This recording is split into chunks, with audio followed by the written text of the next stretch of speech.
Assalamu alaikum warahmatullahi ta'ala wa barakatuhu.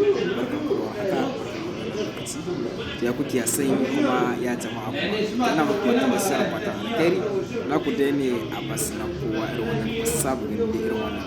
Kun da gani ne kwana biyu na ji zan kawo muku cigaban bidiyon nan mai suna mara'ayin matasa kuma kawo muku. Wallahi haka ne irin wannan yanayin aikin ne yayi yawa wallahi masu yana. Sai dai ku ƙara yi mana uzuri ko zuwa wani sati haka insha Allah kuma zan kawo muku karshen bayanin irin wannan. Har zuma ina cikin neman labarin ne ban samu ba irin wannan, amma dai insha Allah ina zaton zan samu insha Allah na samu. Kuma ina ta famai kun san ayyukan ne ana harkokin neman wa'annan labarai kun san wahala ke gare su sai suna da wahala iya wahala.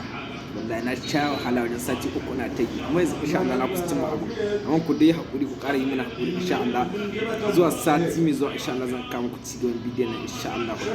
To da mai son ganin Abbas na kowa irin wannan sai mu game da Instagram, sai mu rubuta Abbas kowa naka Instagram za mu haɗe a can insha Allah. Ko kuma ya rubuta Abbas Zani insha Allah can za mu game da Instagram ko Facebook insha Allah ga mai son ganin Abbas na kowa irin wannan. Domin kallon bidiyo ina da Allah ko da danna kuna mini subscribe kuma zan jin daɗi idan na azo wani ko kuma sanar da ku da sauri kun gane cikin fatan alkhairi ko dole da kuma haka bye bye. Amma idan akwai mai shan gafa kuma ga gafa ba idan za ku sha masu yana ai kusan masu yana da abin da zan sha ai ba zan hana muku ko to dan fatan alkhairi bye bye.